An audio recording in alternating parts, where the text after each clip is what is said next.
How to properly store a battery. Hello, Derek here, and today we're going to talk about the proper storage of batteries. For our example, I've got a regular AA battery, nothing overly special about it other than in this case it happens to be a lithium, so it may have a little bit of a longer lifespan. But in general, the same rules apply to most, if not all, household or consumer batteries. And here you'll see that I've got a package recently opened. I needed 4 batteries. I bought an 8-pack, and well, I've got some leftovers. And now the question is, well, what am I going to do with them? How can I properly store these so that I can count on them when I need to use them most, and I don't have to find myself running out a month from now having to buy more batteries when I've got perfectly good ones here. So let's reflect upon this battery, and let's first start with proper handling. Now, there's a common belief that you can take a battery and just when you're done with it, you can throw it in a bag or you can take it and mess them all up. I'll show you some improper ways of handling. First thing you never really want to do is you have your terminal heads here, you have your positive and your negative.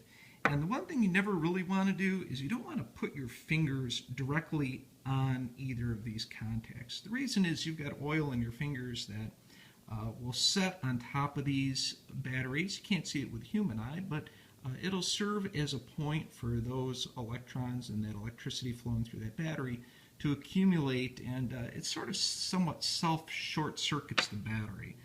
Same rule applies to either end of the battery, so the best way to handle the battery is just to pick it up from the side. That's probably the best way of doing it.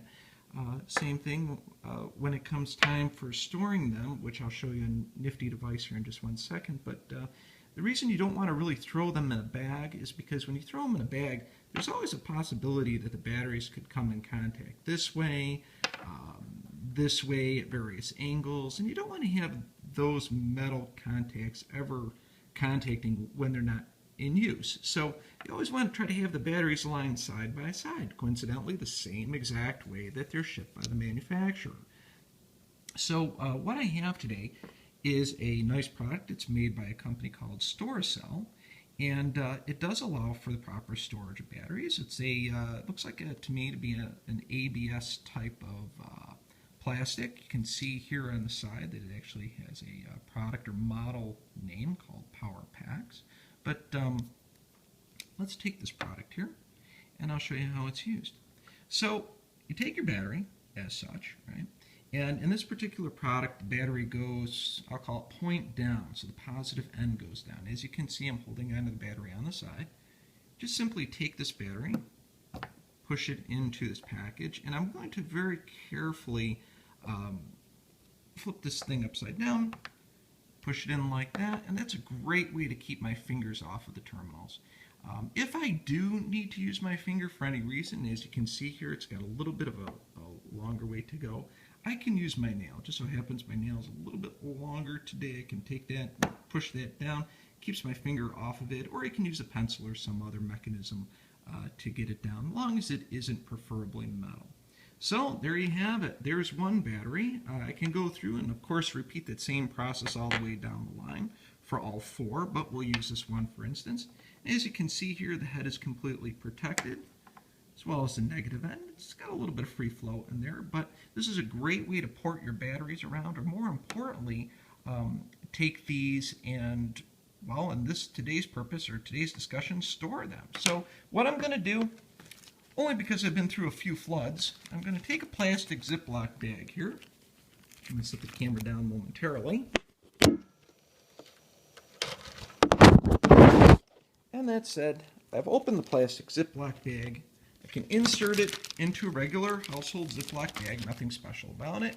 Seal that bag. I'll pretend here that this bag is sealed. And then place it into a container. Now, here you'll see that, well, looks like a normal everyday container, but it's really not. It's a dark, opaque plastic container. Opacity is something that's important for shielding these batteries from exposure to light because, believe it or not, the heat can be just as equally damaging as cold. Either ends of the severe temperature range can damage a battery, and most manufacturers recommend storing batteries at a a normal household temperature. However, I will tell you from speaking with the pros, they all say batteries should really be stored someplace cool and dry. So after placing these batteries into a Ziploc bag, sealing the Ziploc bag, then store in one of my more favorite containers for batteries, this black plastic container.